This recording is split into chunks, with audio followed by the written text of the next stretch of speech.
सुप्रभातम प्रिय विद्यार्थियों, आज हम ईशावास्यो उपनिषद में अग्रिम 14वें नंबर का श्लोक मंत्र पढ़ेंगे। मंत्र है संभूतिं च विनाशं च य तद् वेदो भयंश विनाशेन मृत्युं त्यक्त्वा संभूत्या अमृतम अश्नु। संग है कि इस मंत्र में संभूति असंभूति उपासना के समुच्चय फल को वर्णित किया गया है। अन्वय है कि यह संभूतिं च विनाशं च तत् उभयं स वेद विनाशेन मृत्युं त्यक्त्वा संभूत्या अमृतम अश्नुते। शब्दार्थ है यह जो संभूति नित्य परब्रह्म परमात्मा को च और विनाश असंभूति को विनाशील प्रकृति अथवा प्राकृतिक पदार्थों को तत् उन उभयम दोनों को साथ वेद जानता है। वह विनाशील प्रकृति और उसके पदार्थ के ज्ञान द्वारा मृत्यु मरण दुख के भय को तीर्थवा पार करके संभूति द्वारा अमृत को अश्नुते प्राप्त कर लेता है। अनुवाद है कि जो मनुष्य संभूति तथा विनाश इन दोनों को शास्त्र वास्तविक रूप में जान लेता है, तब विनाश के द्वारा मृत्यु के भय से मुक्त होकर संभूति द्वारा अमृत को प्राप्त कर लेता है। विशेष रूप से उपनिषदकार के कहने का आशय है कि प्रवृत्ति मार्ग में पहले हम ज्ञान तथा कर्म का साहचर्य सिद्ध करते हैं। इसी भारतीय निवृत्ति मार्ग में ज्ञान तथा कर्म का साहचर्य स्वीकार किया जा चुका है। दोनों ही मार्ग प्रमुख उद्देश्य की प्राप्ति उसी अवस्था में कराते हैं जब कर्म तथा ज्ञान का समुच्चय हुआ हो। इसी प्रकार ज्ञान से मुक्ति में उन दोनों साधनों में परमात्मा ज्ञान आवश्यक कहा गया है। अतः परमात्मा ज्ञान की शुद्धता तथा अशुद्धता अभी पिछले मंत्रों में भी आई है। उस मंत्रों की जो प्रकृति रूप में सकाम भाव से उपासना करते हैं वे अंधकार पड़ते हैं, और जो परमात्मा की हिरण्य गर्भ रूप में सकाम भाव से उपासना करते हैं यथा तत्व ज्ञान नहीं रखते वे भी अंधकार में पड़ते हैं। इसके विपरीत जो साधक तत्व ज्ञान पूर्वक प्रकृति की उपासना निष्काम भाव से करते हैं वे प्रकृति लय को प्राप्त करते हैं, और जो तत्व ज्ञान पूर्वक निष्काम भाव से हिरण्य गर्भ की उपासना करते हैं वे अनिमादी ईश्वर को प्राप्त करते हैं। साधक की साधना इतने से ही पूरी नहीं हो पाती, अपितु पूर्णता पाने के लिए और अधिक होनी चाहिए। जिस साधक ने प्रकृति ले पाया है उसे इस अवस्था के साथ परमात्मा का भी ज्ञान करना चाहिए, जिसने स्थूल सूक्ष्म शरीर के लय होने पर जीवात्मा अपने स्वरूप पर ब्रह्म में लीन हो सके। इसी बात ही जिस साधक ने हिरण्य गर्भ की उपासना करके अणिमा सिद्धि प्राप्त की है उसे चाहिए कि वह असंभूति अर्थात प्रकृति को भी तत्वतः जानने, जिससे वह परमात्मा मिलने बाधक स्थूल शरीर तथा सूक्ष्म शरीर को प्रकृति में लय कर सके। अग्रिम श्लोक है 15 नंबर का। हिरण्यमयेन पात्रेण सत्यशापीतं मुखम तत्वं पूषण प्रावृणो सत्यधर्माय दृष्टे।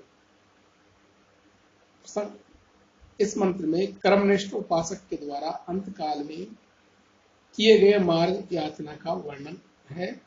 अन्वय हिरण्मयेन पात्रेण सत्यस्य मुखम अपीतम पूषण तत् तुम सत्यधर्माय दृष्टे अपावृणु। शब्दार्थ है हिरण्यमयेन सोने के पात्रेण पात्र से सत्य का मुख अपीतम ढका हुआ है।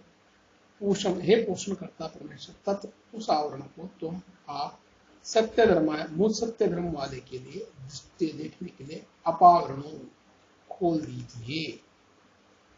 अर्थ है सोने के पात्र से सत्य का मुंह ढका हुआ है। हे पोषण करता विश्वम्बर सत्य धर्म को देखने के लिए उस ढक्कन को तुम खोल दो।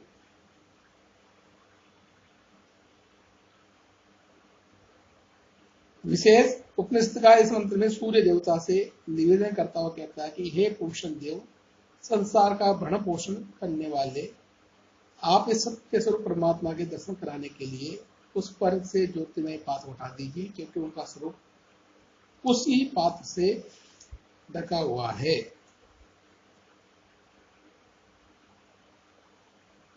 अग्रिम श्लोक है 16 नंबर का।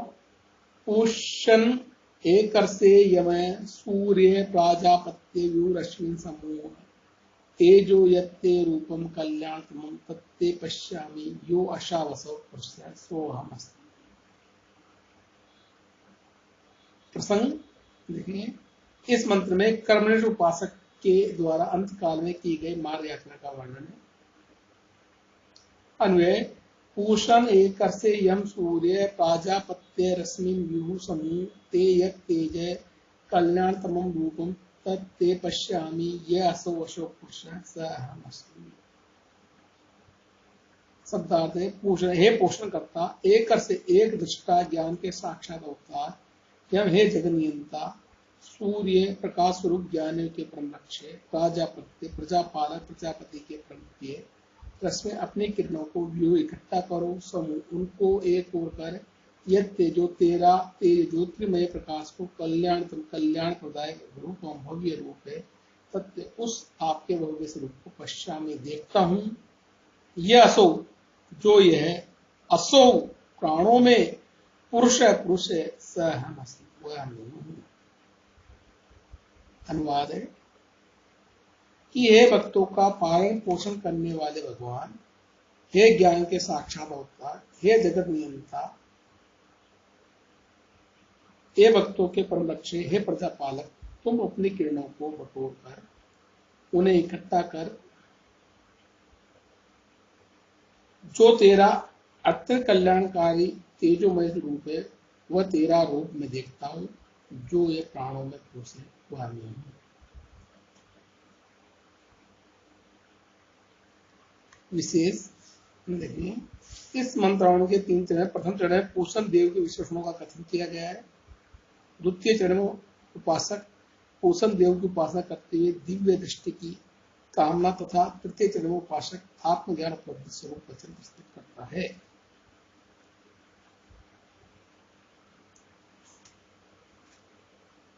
अग्रिम 17वें नंबर का श्लोक। वायु अनिलम अमृतम अथिदम सरिना भस्मांतम कृतो ओम स्मर कृतम स्मर कृतो स्मर कृतम स्मर।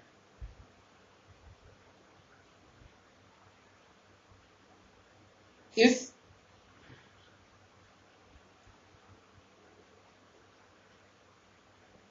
श्लोक में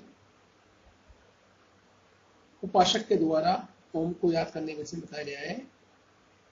शब्दार्थ है वायु प्राण वायु, अनिलम कारण रूप वायु, अमृतम नाश रहित अविनाशी तत्व, अथ और इदम यह शरीर स्थूल शरीर भस्मांतम अंत में भस्म होने वाला, कर्तो कर्म करता पुरुष, ओम स्मर ओम नामक परमात्मा को स्मरण कर, तो अपने द्वारा किए कर्मों को स्मरण कर।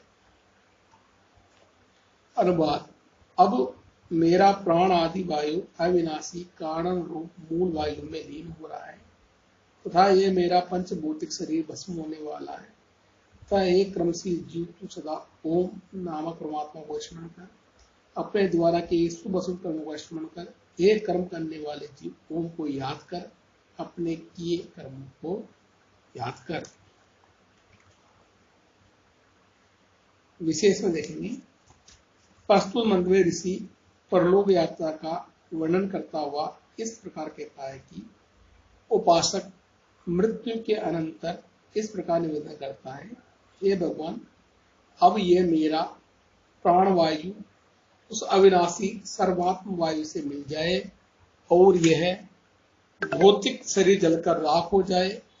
आशय यह है कि यह शरीर तो राख ही होने वाला है, यही अंतिम अवस्था है। उपासक अब और आगे अपने शरीर के आदिवासी आत्म तत्व को संबोधित करता हुआ कहता है कि हे कर्तो अर्थात कर्म करने वाले पुरुष अथवा संकल्प विकल्प करने वाले हे मन, तू ओम रूपी परम पिता का स्मरण कर अपने द्वारा कृत कर्मों को याद कर ये संकल्प विकल्पात्मक मन परमेश्वर को ध्यान करो, किए हुए कर्मों का स्मरण करो।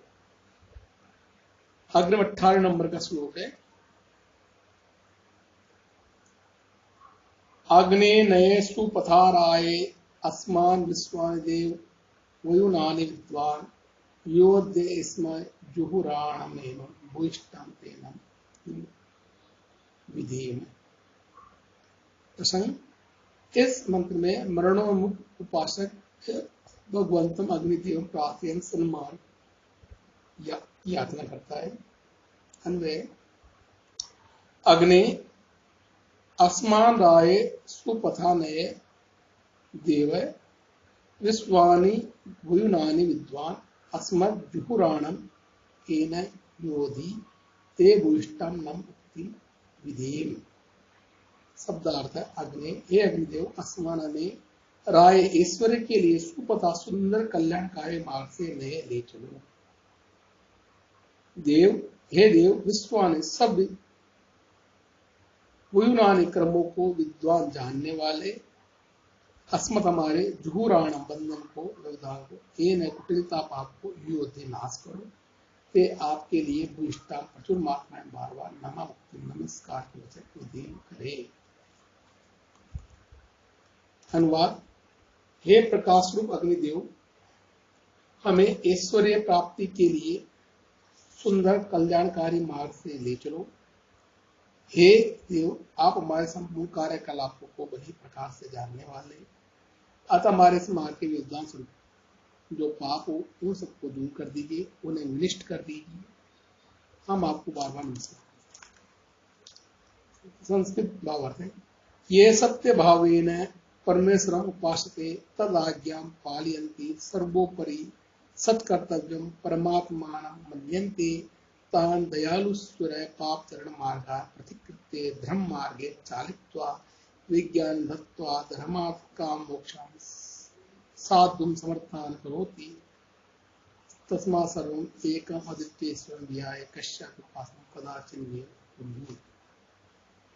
यह उपनिषद का मृत्यु के अनंतर जीवात्मा द्वारा अग्निदेव से की जाने वाली प्रार्थना का वर्णन करता इस प्रकार कहता है, हे अग्निदेव, आप मुझे कर्म फल भोग के लिए सुंदर उत्तरायण पथ से ले चले, क्योंकि दक्षिणायन पथ नरकों के मध्य से ऊपर जाता है। यह दक्षिण मार्ग बार-बार संसार में जन्म मृत्यु का कष्ट भोग कराने वाला है।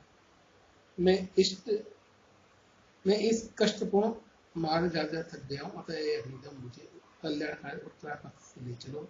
हे देव, आप हमारे सारे कर्मों तथा ज्ञान को जानने वाले, इसलिए हमारे कठिन पापों को जो इस सुपथ से ले जाने में बाधक होते उन्हें दूर कर दीजिए। इस समय बहुत से शरीर न होने से यज्ञ आदि सेवा नहीं कर सकता हूँ, इस कारण बाबा नमस्कार करता हूँ, आप उन सब पापों को दूर कर दीजिए। इति यहाँ ईशावास्योपनिषद समाप्त होता है।